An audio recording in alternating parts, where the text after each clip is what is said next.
Good morning, good afternoon, good evening. Welcome to the ADHD Reframe Project with me, host Emma Craven.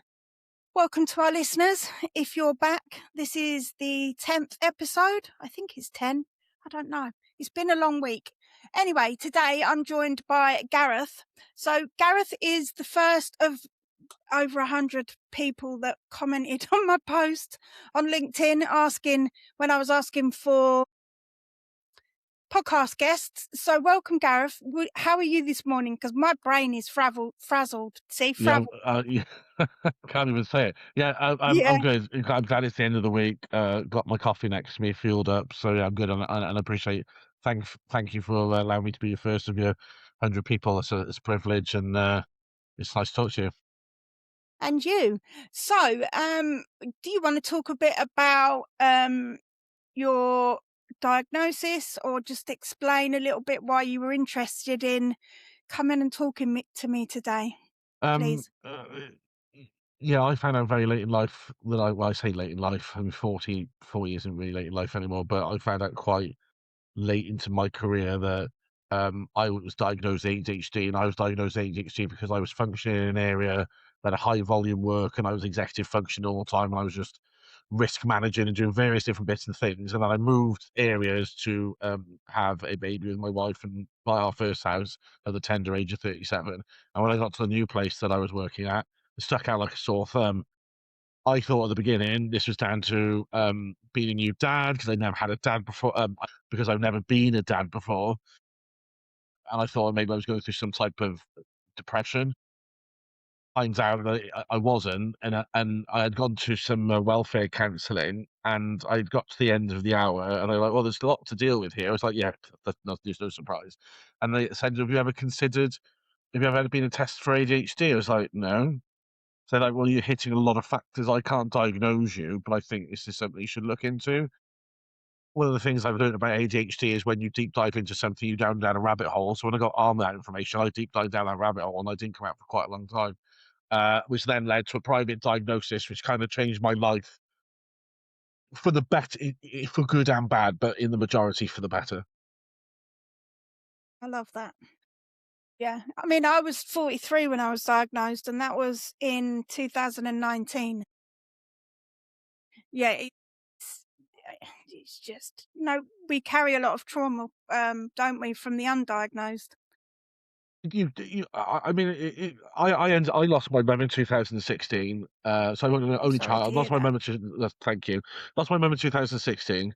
Lost my dad 2024. So, like, I never got to talk about the diagnosis either, or the fact of I had ADHD. I may have had ADHD when I was young. Well, I've obviously had ADHD when I was younger, but you go through all these forms and questions about what was your childhood like and what did you do. And I had no frame of reference. I found that really challenging. And now being a new dad with ADHD, I don't have like the paternal figures. It's even harder because you're navigating not only your own diagnosis and how you frame yourself in the world, but I'm now bringing a little girl up trying to like bring her up into my world, and I've got no frame of reference. It's really strange and quite difficult at times. So, do you have you looked back at your childhood, and can you remember times when the symptoms were glaringly obvious? And then now I look back on it, I'm like, yeah, there's a lot of things. So I was a loner, so I was always somebody that didn't have very many friends, but I was always around people. And I became what I think is when we talk about masculine, I became the thing that everybody needed at the time that they needed it. So you become the Joker, you become the healer, you become the protagonist, you become the defender, and I slotted into roles that probably just kept me safe or kept me around people. I didn't realize that until you kind of look back on it. So I was friends with everybody, but didn't have friends. I was very much on my own. I used to bump into things a lot as a child. So we talk about the ability that we haven't got that space permanent, um, bumping into things all the time. I was very, very, very, very chatty, uh, not disruptive, quite academic. So I kind of went the other way instead of, I think I piled myself into work. I was one of these kids that always wanted to do something, even though I probably shouldn't have. So I think with ADHD, if someone says to you or me, "You can't do something," we'll go 110 miles an hour out of the way to show them we can. So I did things like, "Well, you can't, we don't want you in the swimming, triathlon in school because you can't really swim." I was like, "Well, I'll show you." Ended up being the swim triathlon and, the drowning at the beginning because I just couldn't swim, but nothing was ever gonna stop me. So things like that, being very chatty. I was always around females quite a lot, so I have a really good bond with females, not so much males. I think that probably could have been a sign that I felt out of place, like in a generalized male group. Um, and I surrounded myself with figures and playthings that I could talk to and stories with and all that sort of jazz. Really, so yeah, there probably were some indicators. I mean, it sounds to me like they were coping strategies for you. Yeah, Um, I didn't know they were coping strategies at the time, and when I dig deeper into my past, I mean, I've had tons of adverse childhood experiences. I grew up in a household, even though I was probably really loved, it was with, my mum and dad were very domestic violence relationship, lots of drink, and there was times I spent Christmases on my own. I'd have to pick them up from fights, and I was probably coping with surviving without realizing, I suppose. And the old adage is, if you knew then what you know now, would it be different? Yeah, it would be, but I also think, would I be me? So I'm grateful for those experiences because it led me to being diagnosed with ADHD and then having that understanding that it was acceptance of me, and I'm kind of proud of that. Couldn't have said that any better myself. That's amazing. I love that. For this early on a Friday morning, that Well, I is guess incredible. well, let's get philosophical. Why not? End of the week. Yeah. Yeah, and yeah, that's very profound for this early on a Friday morning for me. It's been a long Spon- week, but Sponsored I by couldn't have. coffee. And dopamine, because 'cause we're talking about our favourite subjects. Absolutely. And it is. It becomes a thing that you need to know everything about, and it becomes a thing that you need to be an expert in because we want to trailblaze ADHD and neurodiversity because it's so important. Yeah, yeah. I mean, it's my life's work. It's literally my life's work. But I love what you just said about your childhood. Would you change anything about your past? Because then you wouldn't be you now. And I think that's really, wow, it's just such an important thing to highlight. Like, I love when I find other people as well that literally are just using their ADHD to their advantage, if that makes sense, but not in a bad way. I mean, just kind of trying to raise awareness and talk about it as much as possible because I love hence the podcast. I love talking about ADHD. But yeah, I think everyone gets sick of my voice No, sometimes no. that's around me because they're just like, oh, here she goes again. Emma's talking about ADHD again. And I'm like, I do care, but I don't care because it's just something that I'm fascinated with. And obviously, both of us are like late diagnosed adults.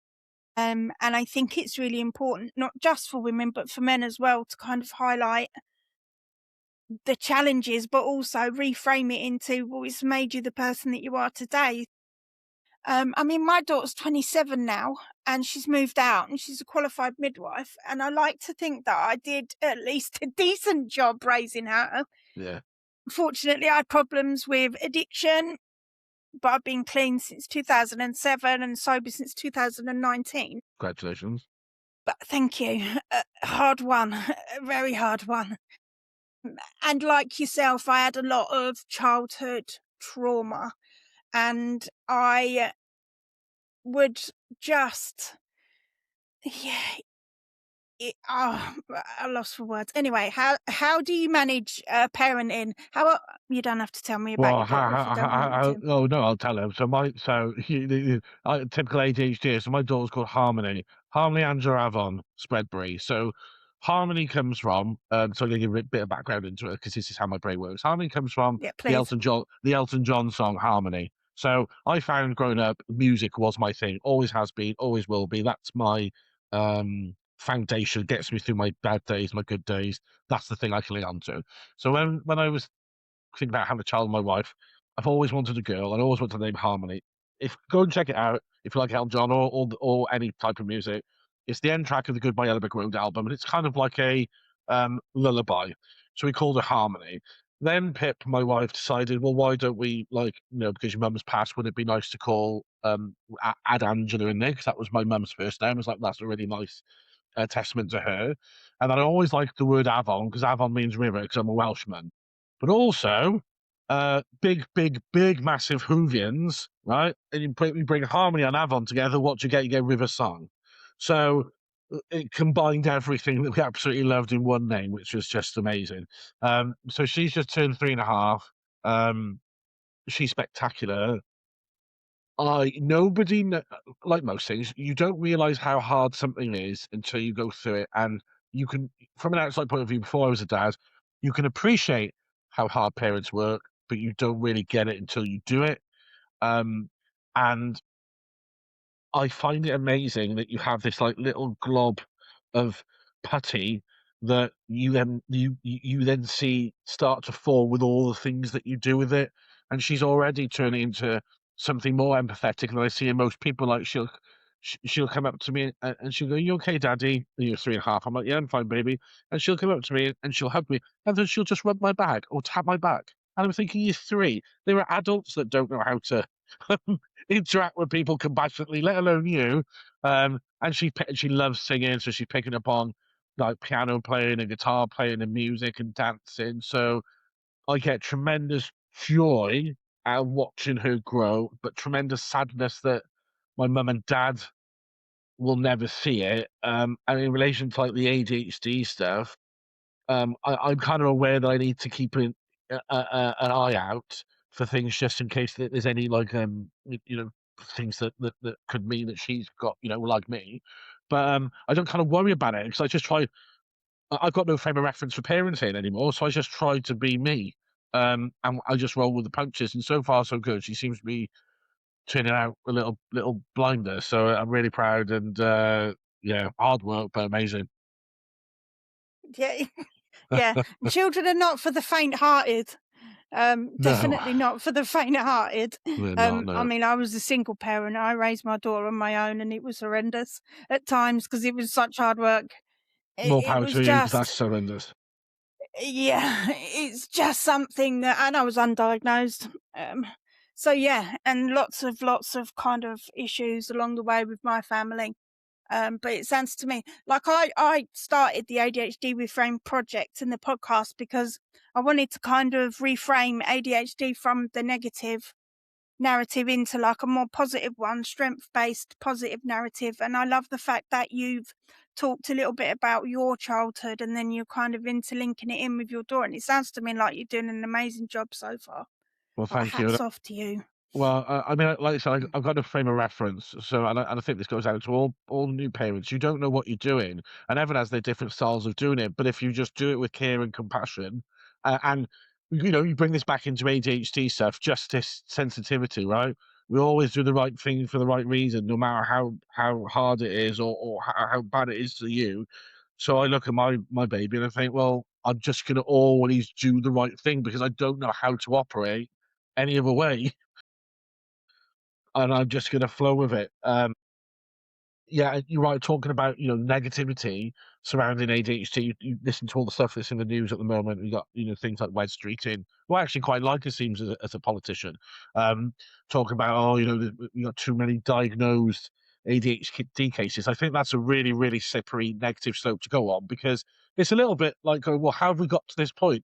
Well, we didn't know there were so many stars in the skies until we got a telescope. The fact that the tools are there and the knowledge is there is why we're seeing more and more people, not because everyone's just coming out of the ground and going, "Oh, I'm ADHD all of a sudden, I can see the sun," and then they're framing it that people are trying to get ADHD diagnoses by lying. And I'll tell you now, you'll say the same thing, Emma. To get an ADHD diagnosis takes months. It takes a lot of it takes away strength mentally, physically.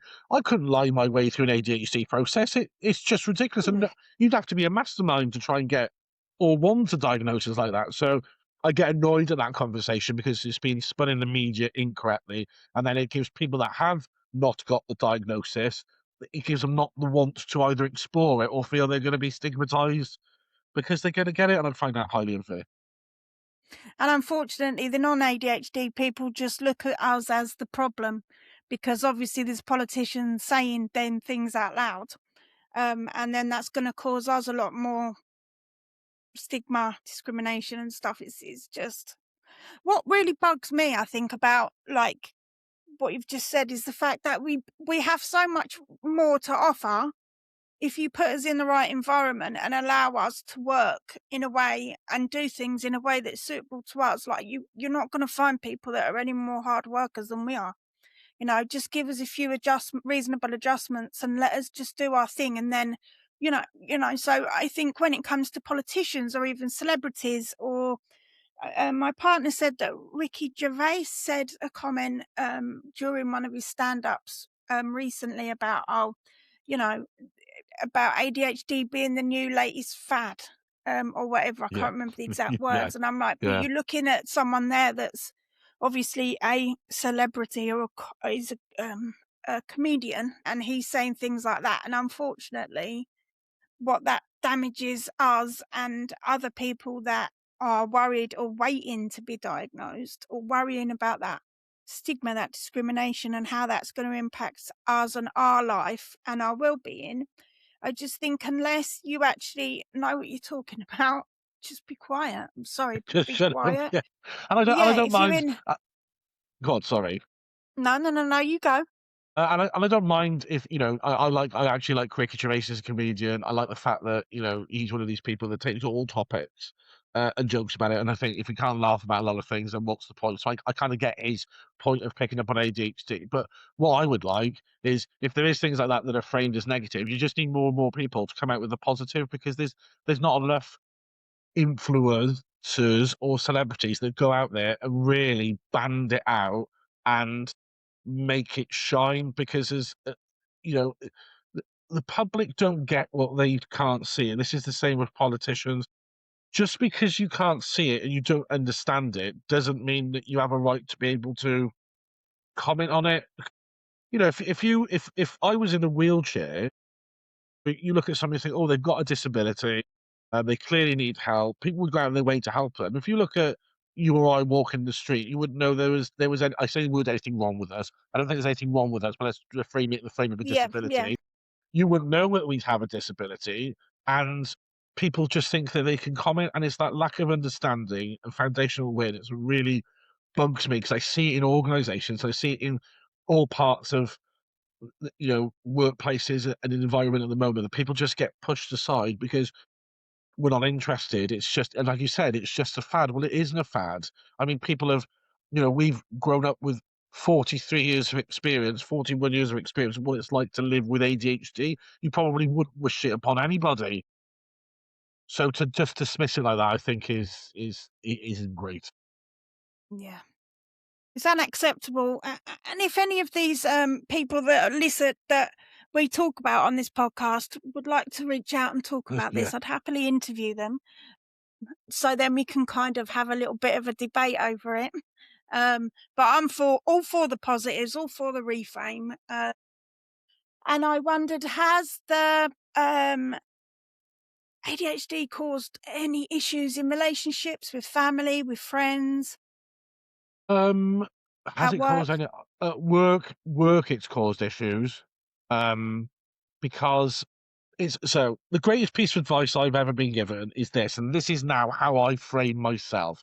And if this can help other people, it's such a simple thing. I hope it helps other people. When I spoke to my counsellor before I was first diagnosed with ADHD, and I was in this organisation which I didn't feel part of, she framed it like this. She said, "You're a pear. They're apples. You're in their fruit bowl, and they just want you to be an apple.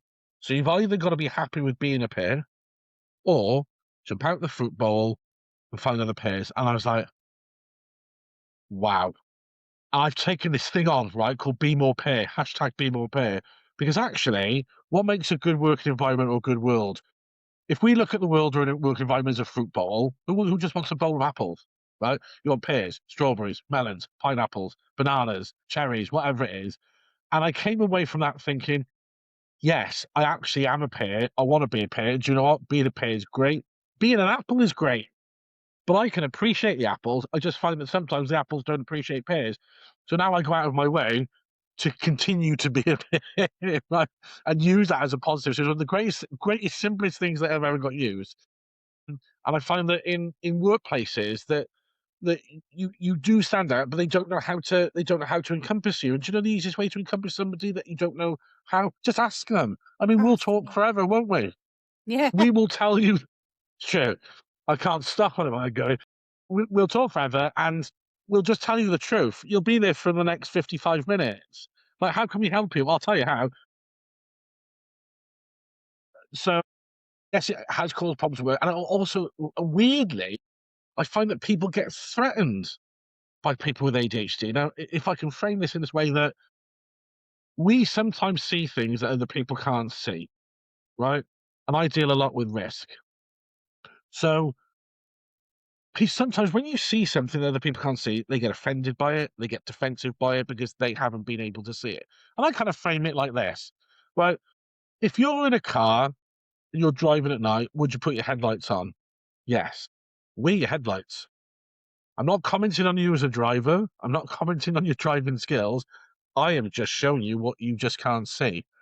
That should be seen as a positive, and in a lot of places it isn't, because it's taken as a defensive mechanism of, we didn't get that, and that's not lining with this policy. No, no, no, no, no, no. But actually, we're really good at seeing things that people don't see, and the wider options and the wider risks and the wider ways to do things. And all you've got to do is include that. Take a little bit of that pear, put it in that apple fruit bowl, and it makes for a much better fruit bowl. So, in work, it's caused issues. In life, I've embraced it to my absolute fullest, but I also now, what's challenging is the more you learn about the ADHD, the more you kind of stop in your tracks and think, like, say, for instance, we talk about emotional dysregulation. So in my childhood, in my past, I still do now, you go from 0 to 140 miles an hour because you've lost the remote control, and you find the remote control is actually in your pocket.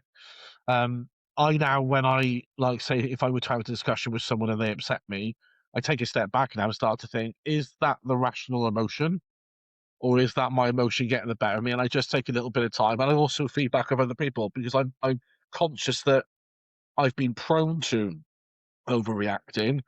But now you have the stress of going, is this the right way to react? Because the more information you're armed with, the hard it's great, but you then start to second guess yourself a little bit. So I've kind of been in that mode, and there are other things I identify like. So I like to collect things, and God, don't I like to collect things. Um, and I used to buy a lot of things, sometimes still do. I get almost what I like to call Catholic guilt. I'll see something, it's too expensive, I probably can't afford it, but I want it, buy it, and then immediately regret the fact that I bought it.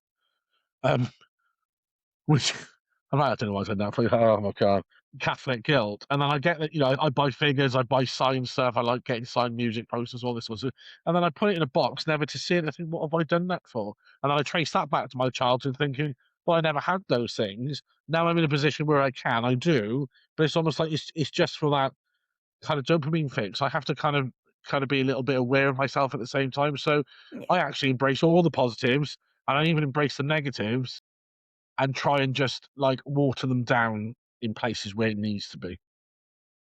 Mine's shoes. Like, Shoes. why not? Why not? Literally, I'm obsessed, and I've been obsessed with shoes since I was a little girl.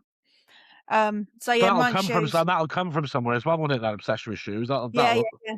Yeah, yeah, and we were poor when I was born, 1975. Yeah, we were poor. We had nothing, basically. We lived in a council flat. My mum was with my dad, but then wasn't, then wasn't, and then definitely wasn't. She's was a narcissistic bully, and yeah, we were emotion I was emotionally neglected, and yeah, we just never had a lot of money, so we had to scrimp and save at every point. So yeah, shoes has always been my thing. I love them, sparkly shoes. and have I gone down that path now of my mum and dad died with nothing, and all through their life, they worried about debt, got me into debt inadvertently for when they lost their house, and I was paying for it and various other things, and and I saw them always worry about money, panic about money, and then they died with nothing.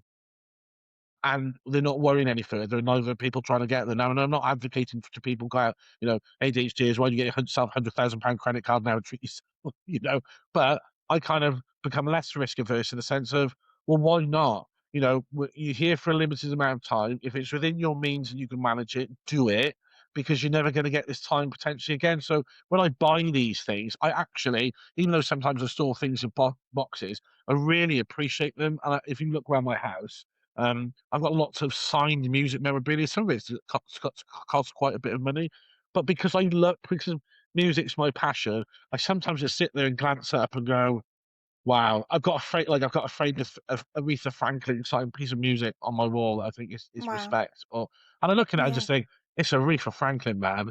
Because she touched that paper and she signed it. And it may not mean anything to anybody else, but it means the world to me. And if you said to me back when I was 20, 19, whatever, would I ever own something like that? I'd have probably said no.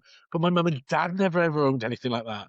And I never had it as a kid. I didn't have box full of figures. I didn't have all the glitzy toys and various other things. So I've kind of reverted to a childlike status in my adult life because I want to enjoy being an adult in a child's mind almost. It's strange.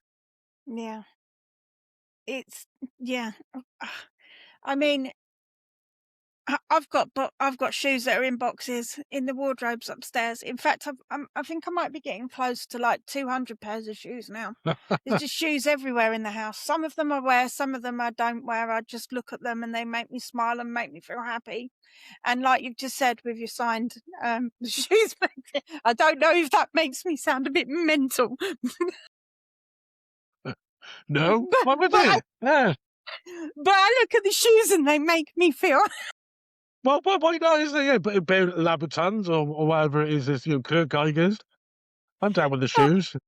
Yeah, no, they're Vans. I have to because I'm for the last few years I've had to wear flat shoes. I can't wear high. Not that I ever liked wearing high heels when I was younger, but yeah, no, all flat Vans or Converse are my favourite. But yeah, some of the shoes are just ones that I look at. They're sparkly, and I just look at them and then Sparkle. Yeah, well, why not? Well, Missy Elliott, but from what I understand, buys a pair of trainers, wears them once, and then puts them in the wardrobe, never to wear again. So, why not be more Missy?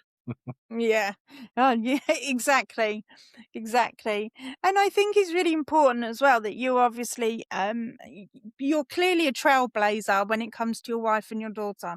You're changing that trauma cycle. You've had a lot of adverse childhood experiences, but what you're actually doing is trying you have broken that kind of trauma cycle with your daughter and you're raising her. I'm not saying there's anything wrong with your parents, please don't get that wrong, please don't take that as No, no, no, an offensive or not, no, but I don't. you are clearly doing an amazing job with your Well, daughter.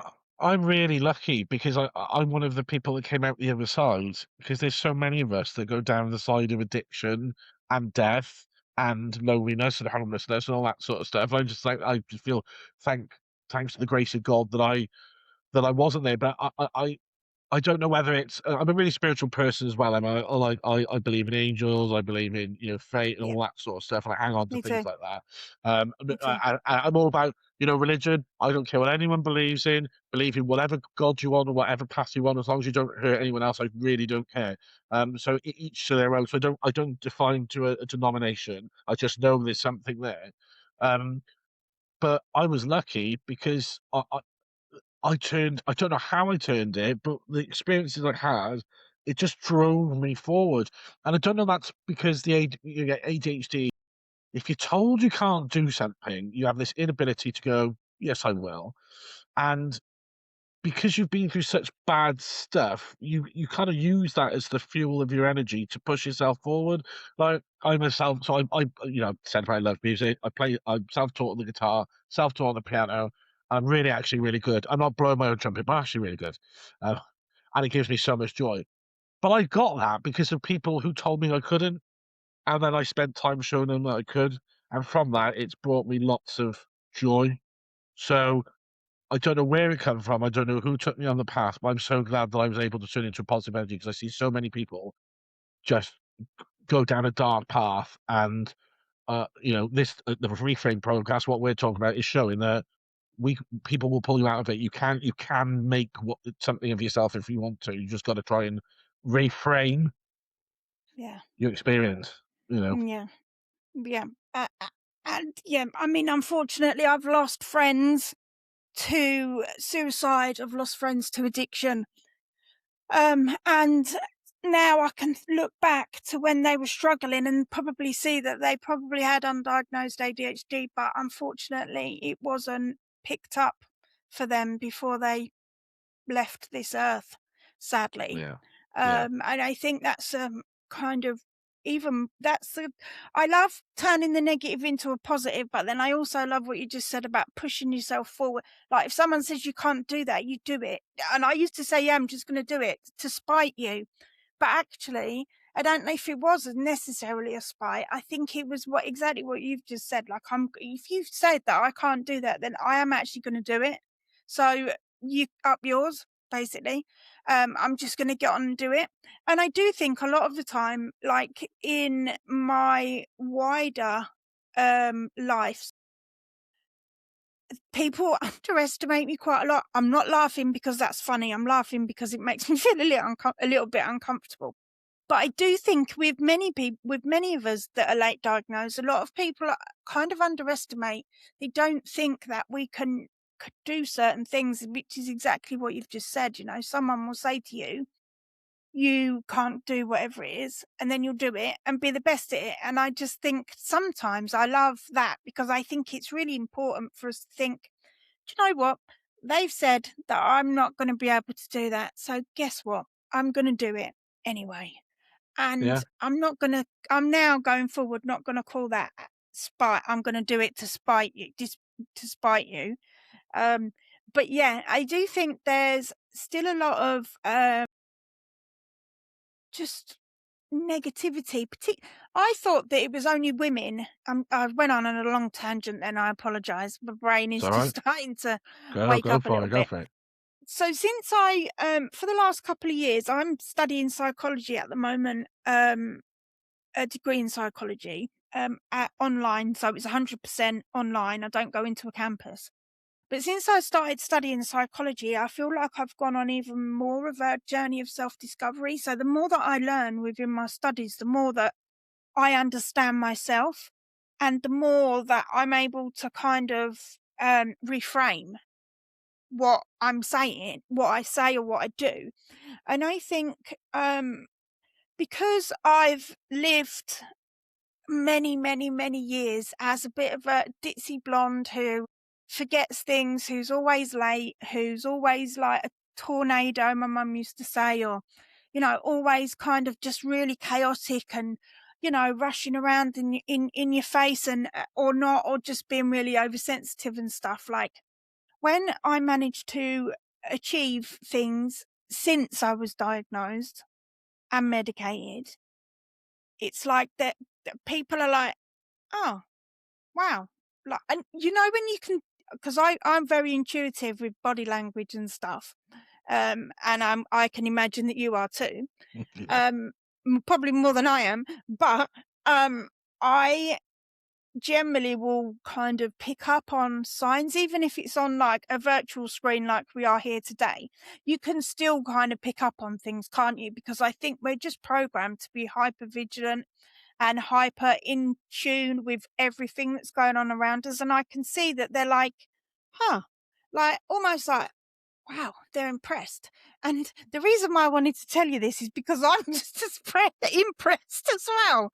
But because I lived for 43 years with undiagnosed ADHD. And then in the last 7 years, I've, or 6.5, I've actually started to understand myself and I accept my ADHD as part of me, and I actually now use it to my advantage, as in I use it as a positive tool rather than a negative one. And I think like people say like, oh my God, I can't believe you're doing this and that. And I'm like, I know. But then it's like, I'm like, yeah, I know. I don't know where it came from. And I was just reading something the other day that said that, when we live a longer life of being undiagnosed, we have a lot of conditioning. So we have a lot of negative judgment, negative narrative, like from everyone. And then that becomes our internal kind of dialogue, doesn't it? Inner critic. And then since I got diagnosed and I've started to learn about myself and kind of just focus on my strengths and like the positives, not the negatives. I think that that's just enabled me to unmask and just be more myself. But also, I like people say to me, like, I can tell they're impressed. And I'm like, I'm really impressed because I didn't even think that I would be able to write an essay Yeah. about psychology, Yeah. let alone get like 70% or 78%. I'm like, this is just unprecedented for me. But I do Oop, my think a phone. lot of the time there is a lot of kind of misunderstandings. Have you had any like moments where you've thought, "Huh, I'm quite impressed. Like that you've done a good job and like people have underestimated you and then you're just as surprised as they are when you do a good job." Well, yeah, well, actually, I got some yesterday. So I just completed yesterday. You talk about online learning. I just completed yesterday a BTEC level 7 diploma in strategic management and leadership. Now that sounds like a load of waffle, which it probably is, but that is a one under an MBA. And I never went to university; couldn't afford it. I went to a state school, and I've just written I don't know how many pages of academia, and I've got a qualification that I never thought I would be able to get. So that was yesterday. I was like, "Oh my god, I've now got a qualification that less than 1% of this country have," which I think is just amazing. That's not me showing off. I'm just that's actually stacked with this qualification, but I think that's amazing. But also, like the guitar, I've infused that energy. Like you said, sometimes we make it a negative to like, "Oh, I'll show you." But actually, it changed me, and it changed me for the better and made me better. I can pick up the guitar now, and I can watch somebody on the telly or somebody play something, and I can pretty much within about 5, 7 minutes play it. Um, and that amazes me because I've had no formal training. I couldn't tell you where the notes are on the guitar, but all I can tell you is I play from here, and it flows. And I'm like, that is a gift. And I think, and for me, music is a gift. And I'm like, and that's the gift of ADHD because we have these things of there is nothing that's gonna stop us. Now I don't understand the musical theory, um, because it's really, really difficult, and I'll find it really boring, and I don't want to learn it, and all I wanna do is pick up a guitar and play it like a professional within the first 2 days. You know, that's what we do. But because I haven't learned theory as such, and I haven't learned how to do things in the norm, it allows me to play free. So whereas I'll give you an example of this. Say if you've got a song on and it's in the key of C, because most people that have been taught how to play the guitar or the piano will play in the key of C. I will play what I feel and hear is right. And I could be in some type of mixolydian scale or something that's got nothing to do with C, but it sounds beautiful because I'm not in a cage. So that I think is amazing, and we talk about body language and stuff. I was reading body language books at the age of 13, mainly because I couldn't get any girlfriends. I thought there's got to be a way around this some way. Like I've got to be able to try and be able to talk to women and various other bits and bobs. And I was picking up books by Alan and Barbara Pease, who are two of the top body language experts in the US, or were. And I used to read things, and that's given me amazing skills as well. Because, like you said, I can have somebody walk by me, and along with the skills that I've learned, but also I like to think that a lot of ADHD empaths you know about someone within the first 10 seconds of seeing them. You pick up on their energy, you pick up on their if they've given you a right smile, how they've looked at you, how they've walked, what their intonation is.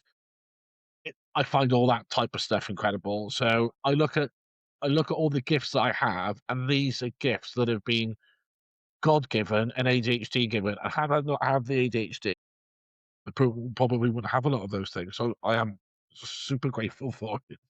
Yeah. I mean, that shows the creativity, doesn't it? You know, you've obviously got that kind of high level creativity in as much as, you know, you can pick up your guitar and then just play something. I've never had patience to I can play the recorder, but really badly. Yeah, but I've got an autistic friend, right? Adam, he's just been currently diagnosed with autism, and he can like wire a plug. or build a caravan out of cardboard and twigs. Like, I would just look at it and think, "That's incredible," and he goes, "Oh, it's simple." And then I pick up the guitar and he goes, "How do you do that?" And I go, "Oh, it's simple." So Yeah, it gives I'd love to be able to do those different things, but I don't have the time or the patience, and if we don't like it, we find it boring, we're never, ever, ever, ever gonna bother because it just yeah, takes up too much time. yeah. I Don't I think can't be mu bothered. Yeah, I think music for me as well, when I need to fully concentrate, when I it's normally the academic writing or cleaning. When I have to do them 2 or any admin, I just hate I'm better as a spoken word person than a written word person. I can articulate. That sounded a bit posh. I'm really not posh, but Ah, I can articulate articulate it. myself better with spoken words rather than written words. But I find with music, I have to listen to a certain type of music when I'm needing to fully concentrate. Have to have the earphones in and I have to drown out like the noise around Yeah, me and I just need to, and it's normally old school house music nice. from the 90s because I was a 90s rave girl. Um, and I don't glamorize that time in my life, but it is part of my journey. But I do like the music. It kind of does something to my brain and helps me to be able to concentrate. And also just a bit more hard house when I need to fully concentrate. Then yeah, it's that. And it's yeah. So Well, music I get. I suppose that's like my type of medication because I'm not medicated. When I had my Okay.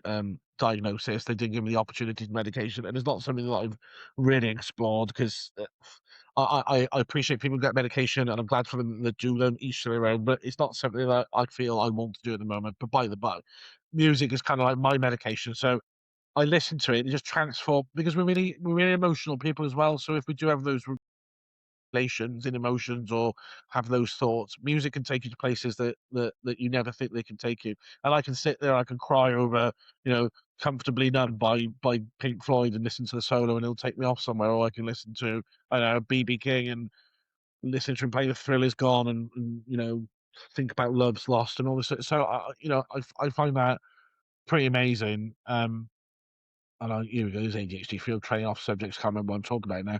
Just But yeah, it's fine. I should have also known that here's a tip for you. If you, like me, I don't know whether you know, do this for me later, right? Or anyone that's listening, do this for me because I love this song, and I guarantee you most people will have never, ever heard of this band.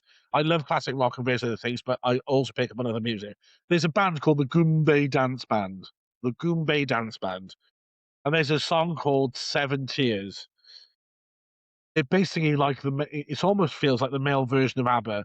Now, I absolutely love that song, and it actually brings me a lot of joy. It was really type of my daughter even loves it. It kind of jots along type of song, and I should have known, you know, things like I should have ADHD when I'm able to listen to the same song on repeat for over 2.5 hours on a journey, and not at one point get bored of singing it, get bored of listening to it, or get bored of carrying on playing it. I mean, it's a 4-minute song, 2.5 hours, all the way into an airport, and I just didn't care. It gave me the same joy at the beginning as it did at the end of it. Yeah, I should have known then, because I thought I was totally normal. It isn't, but, No. I'm Yeah, glad it's that it normal for isn't. us. It's normal for Yes, no, us. for us, yes. Yeah, it's normal for us. You know. But, like, you know, I'm glad they didn't have any passengers in the car because I'd have been murdered. But it's things like that. It's like, you know, you can listen to that for 2.5 hours and still get the same sense of joy and love and happiness out of one song. Yeah, I just think it's incredible. So yeah, yeah. so that's my So medication. Yeah, what was the song called? Sorry, because I'm going to listen to it once we finish recording. it's called Seven Tears, and it's off their album Holiday in Paradise. And believe it or not, I picked this song up from watching a YouTube video. We were going to go somewhere on holiday in Kos, and the person we were watching like a video, and the entertainment crew had a question. Listen to this song and who's the artist? And I'd never heard it before. And I picked up on the chorus of the song. I was like, well, I like that. And I drove into it. I have over 40,000 songs on my iTunes, Emma. Like, it's nonsense. But I have music on 24 hours a day. Like, it's literally everywhere. So, yeah, but you should do because it's a brilliant song, so Yeah, I will do. Yeah, I like that. Um, And yeah, I forget what I'm talking about a lot of the time as well, and then it Hard goes, and work, then I isn't it? start talking about something else, and then it comes back again, and then so you're jumping in and out of different subjects As the all day. passion takes over, and your brain overruns your mouth, and then you're like, "God, what is it that you asked me?" How I brought the Gumby dance band into Because you were talking about medication and I know, it's such medication a or not wide scheme to medication. go, yeah. Gumby dance band, if I pulled it out of thin air, like, I don't you wouldn't even have that in No, a normal question, you know? no, I understood exactly. I hope everyone else can, 'cause Listen, I just want you to be you. I want you to pull just me talk back, pull me back. no, no, no, no, no, no, because I no, I'm not, because I think it's really important when we can just really feel relaxed enough to be Yeah. ourselves, and to be authentically ourselves and not Too kind long in of the tooth for it now, too long in the tooth for it, and, like, the actualization after diagnosis. I had a big, massive cry because my fear of going into the diagnosis was, "Am I actually ADHD? And if I'm not, what's wrong with me?" And I think everyone has that. Everyone has that when they go into it, that feeling. And I came out of it and I cried. I cried because I was like, "Well, now I don't know who I am, but now I'm on the road to becoming who I am." And when I got that done, again, I keep in touch with the counsellor, and I think it's really just for everyone's listening, it's really important to talk, and I think having someone to talk to is amazing, whether it's your partner, family, friend, or I have a counsellor that I still go to who I love very much, and I go to her about once a month, and we just talk about things, and, she bought me a gift after it, and she said, "I'm not gonna tell you what it is, but it's something for you to enjoy and something for the family to enjoy, and you'll you'll get the premise of it when you've got it." I was like, okay. So a week later, I got this thing to the door. It happened to be caterpillars, right? So I didn't know this. You can get caterpillars to the post, and it comes with its own growing net and various other things. So you put these caterpillars in a little. They're in a self-sealed container, little baby things, and they've got all their food. And what happens is they eat all their stuff. They grow to the top of the cup. They then crystallize. Take the lid off. You put it in a net. You turn into butterflies, and then you let them go. And when I let them go, I cried because I'm an emotional guy at the best of times. But what I didn't see was what she was saying is you've gone through the crystallized transformation. You've gone from where you were, contained. You had what you needed, but it wasn't everything that you had. You got taken out of wherever you were, put somewhere else. You turned into a beautiful butterfly. And I was like, that's magical. Simple, but magical. And that really kind of made me think, yeah, that's exactly where I am in my life. and a very powerful kind of explanation and understanding, like give your counselor, yeah, enough respect from me, like more respect than I could probably give. But I think, yeah, that's a beautiful, beautiful. I really like butterflies, um, and I think that's a beautiful. Yeah, It's you just incredible. I mean, that's 2 yeah, things she came up with, the pear and that, and those little things changed my life, and I then want to share those things with everybody because it may change other people's lives. And when I said about the pear thing especially, and to other neurodiverse people, even people that, don't realize they're neurodivergent, it starts to make sense for people, hence hashtag be more pear, and I will make that movement eventually, because I think it's I've written it important. down, so I hope so, because I've written Uh, it down and I was going to tag you. I was going to hashtag you in it. So do it yeah, because I think it's really important. I think it's something that people would really identify with. Butterflies, they don't know who they are until they've gone through the worst time of until they crystallize, they go introspective, it's all black, it's all dark. But give yourself enough time, you peel through the light and you become something you never ever thought you were gonna be, and the most beautiful version of you. Yeah, we're in our butterfly phase now, and I'm proud of that, and we spread our wings proudly, so, yeah, kudos to Susie Hay, she's wonderful, she's helped me amazing. no end, no end. Amazing. I love that. I love that. So if you bit of a different subject now. If you could explain ADHD to non-ADHD slash neurotypical people, is there one thing that you'd like them to try and understand about us that they can't naturally understand, if that makes sense? I know it's a Well, bit of putting you on the spot, but no, no, but popped into there's my head. 2 there's I think there's 2 things. One is that we have internal voices a lot of people don't have. So people don't really understand that we speak to ourselves in our mind with a voice that talks back to us. We don't just immediately. I've had this conversation with my friend Adam again, who's autistic. He can think of something and not speak about it in his head and doesn't have a voice. I find that truly, really hard to comprehend. So we have internal dialogues and sometimes internal discussions and arguments and And like devil on our music. shoulders type of yeah, exactly right. So it's something that kind of is what we do. But if you were I to explain myself to a neurotypical person, it's the way of thinking. And this is the medical way that we think, but it's really important. So people who are neurotypical, when they see something or they go to make a decision or understand something, it comes through the front part of their brain, into the middle part of the brain. They start looking at reasons and rhyme and mathematics, all sorts of stuff. It goes to the back part of the brain that's emotional, goes to the top part of the brain that does something. Now, I don't know all the medics behind it. But you basically do this revolving circle of the different parts of the brain are used for emotion, for intelligence, for understanding, for whatever, and you keep on going through that wheel, and eventually you come out with whatever you're going to come out with, and you also do it at speed. ADHDers don't do that. We do it in a linear fashion, which when we see or want to make a discussion about something or talk about something or do something, we start at the back of our head, which is the emotional part. We take in all of our surroundings, what we see, what we smell, what we fear, all that type of stuff. Go straight to the middle. The middle does what it does, and it shoots straight out the front. So I always say to people, have you ever watched the Avengers? Have you watched the Avengers, Emma? Yeah, Well, some of them I have, yeah. PhD is like being Doctor Strange with a Mind Stone.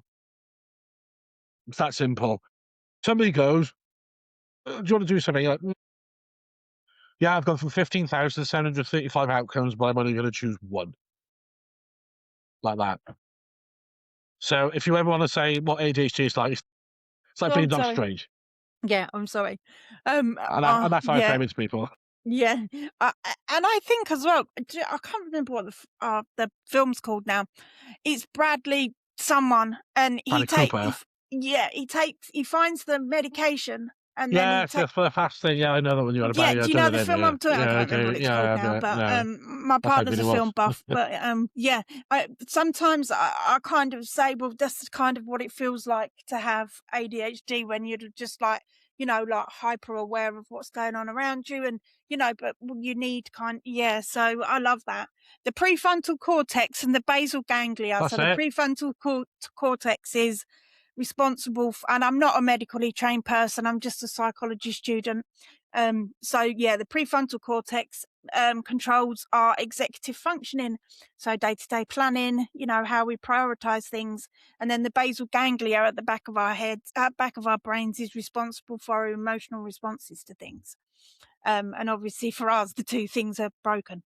Well, I'm So glad you can explain that because I clearly not no, you did. You informed. explained it perfectly. You did explain it perfectly. Honestly, no, I love Well, that. how do people not understand Benedict Cumberbatch, Doctor Strange? 'Cause, you ask us, do you want to go for a coffee?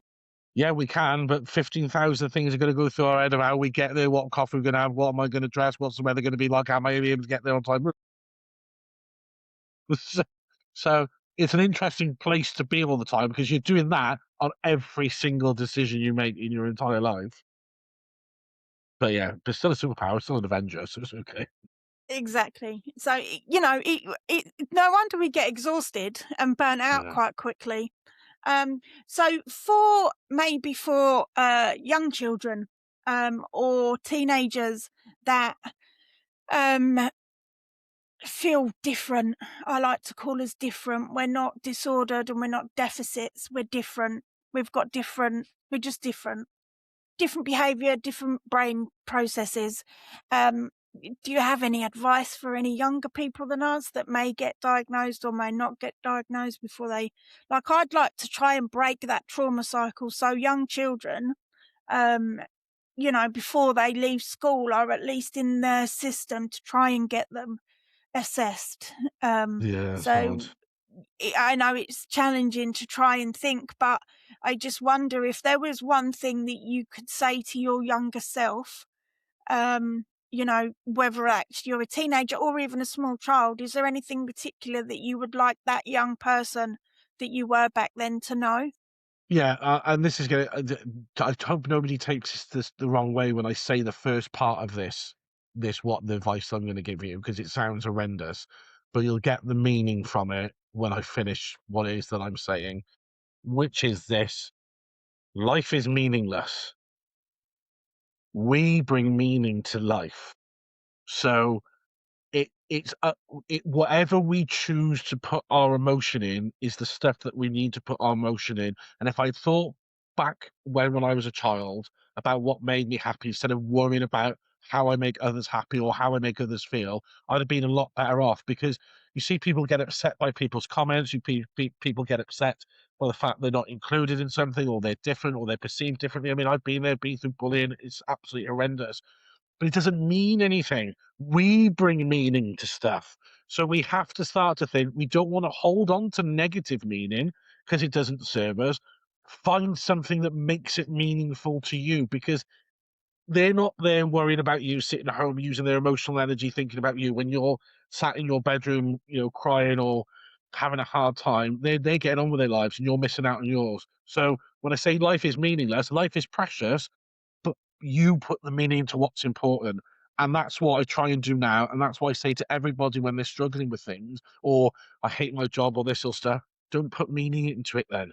Put meaning into something that means something to you, because you're the one that has control over that. And I think that is fundamentally really, I just think it's one of those things I've heard that sticks with me, which I think actually makes a huge lot of sense to me now. And I think would have made a lot of sense to me as a kid.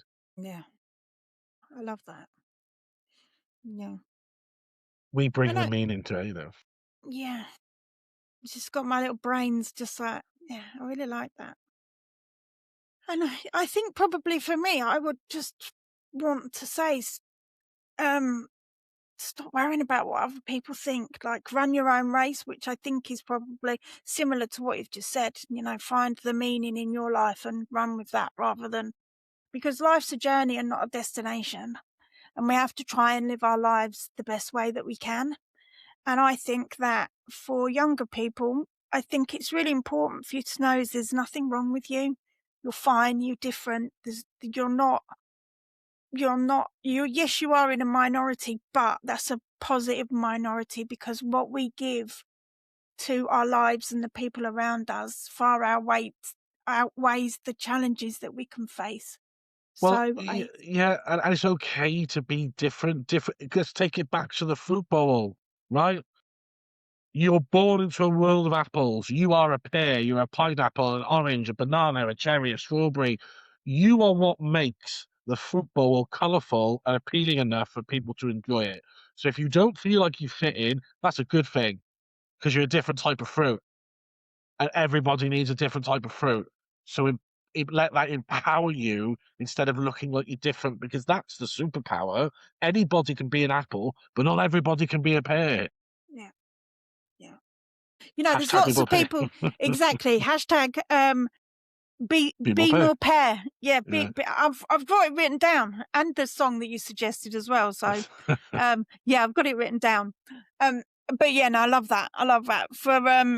Yeah, be more pear. I'm not gonna be a pear. I'm gonna be a strawberry. But then I've always Be liked to whatever be you a want little to bit be. different. Just fine. And But also, I'll, just quickly off the back of that, I haven't developed it yet, but this is something I'm passionate about, and I'm going to try if I can find the right people.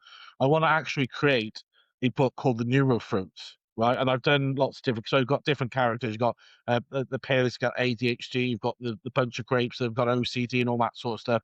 And I put it together with rhymes so that people that are in school or growing up know that it's okay to be different fruits. Different fruits have different things, but they all live together in the same fruit basket. So I'm hoping one day that'll get off the ground. But that's what it's all about, isn't it? The world's a fruit bowl. We're all living in it, and it's okay to be a different fruit. yeah. Beautiful, honestly. Well, let me know when you do get to that point, because I'd happily have you back, and you could, Thanks. we could do another episode. I'd like to hear you playing the guitar now as well. Like, I love it when I find people that are musicians or they do things that I can't, and I'm like, okay, I'd like to just be able to watch you, like, play the guitar and stuff. So, yeah, maybe you can come back again. Yeah, I'd love to. But unfortunately, we are running out of time now. I do set aside an hour, and we are just coming up to that 1 hour.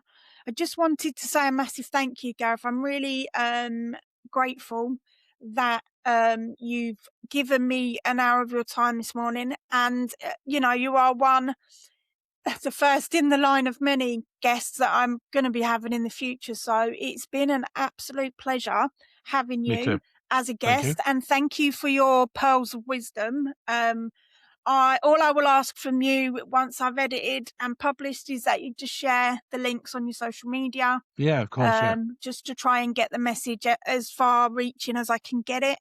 And equally, if you know anyone else who would like to be a guest, I'm happy to, have other guests if you can. Although I'm not sure where I'm going to fit everyone in, but I'll always make the time to fit everyone in, if that makes sense. Yeah, of But I course, need to yeah. be, yeah. So anyway, thank you so, so, so, so much. It has been a pleasure to sit and have a conversation with you.